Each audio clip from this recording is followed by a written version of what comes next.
Pagsama-samahin na yan natin dito, yung malambot na dough at napaka-creamy na palaman at napaka-creamy din na buttercream.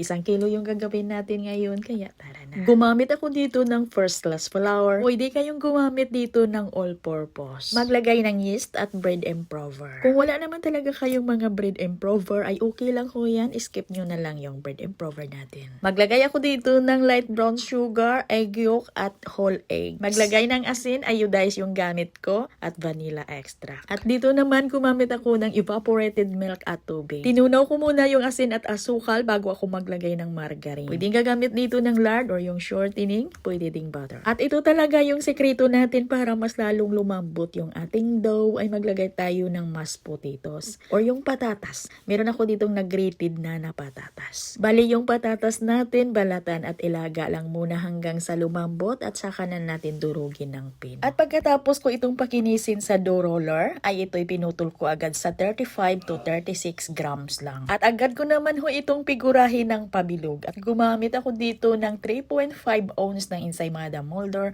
at ito'y binanyahan ko lang ng shortening or di kaya margarine. At palsahin lang natin ito ng 1 hanggang 3 oras, depende din sa room temperature. At ito na nga, naluto ko ito sa loob ng 15 minutes sa 180 degrees Celsius ng temperature ng oven ko. So dito naman tayo sa palaman. Gagamit tayo dito ng egg yolk at lagyan ng cornstarch. Maglagay ng condensed milk at din haluin muna yan. At dito nga hindi pa nakaon yung kalan natin. Bali pagsamasamahin muna natin yung mga sangkap ng palaman natin dito sa saucepan at haluin bago tayo magpaapoy ng kalan. At dito nga maglagay tayo ng cocoa powder. At lutuin natin ito sa katamtamang hina lang ng apoy ng kalan. Haluin lang ng mabuti hanggang sa ito'y kumulo, hanggang sa lumapot. Huwag na talagang tigilan sa paghalo para hindi din masunog yung ilalim. At pag ito'y lumapot na, maglagay tayo ng dark chocolates. At kailangan dito sa cocoa powder na ilagay natin ay yung high quality lang para masarap talaga yung ating palaman. At dito nga ilagyan ko ito ng butter compound. At ito'y palamigin muna natin at yung ating mga tinapay ay butasan lang natin dito sa gitna. At yung ginawa pala natin na palaman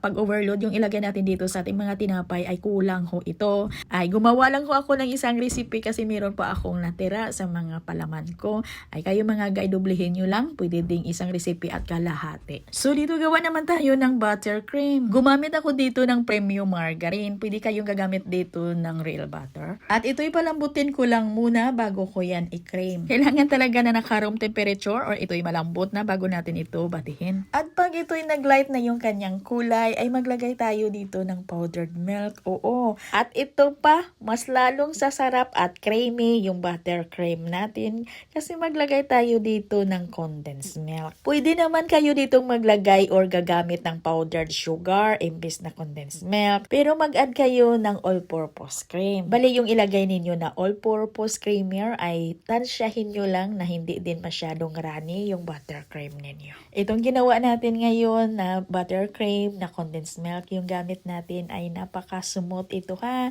Wala talagang aligas-gas, napaka-creamy. Oo. At sa toppings natin gagamit tayo ng crushed Oreo. Ayan ga, try nyo to. Napakalambot talaga ng dough natin at napakasarap ng ating palaman. At ito na nga ayun yung ating palaman. Overload na siya. At para ma-identify ni customer kung anong palaman dito sa ating ensaymada, ilagyan natin ito sa ibabaw. At ito'y pang design lang naman at ito'y optional lang naman ay naglagay ako dito ng Somo biscuits. At ang bintahan natin dito ha, 15 to 20 pesos ay depende sa costing natin. Ay hindi pa ako tapos mag-film, may naghihintay na. Ayan na, may bibili na, may buhay na mano na tayo. At hanggang dito lang yung video natin. Maraming salamat at bye-bye.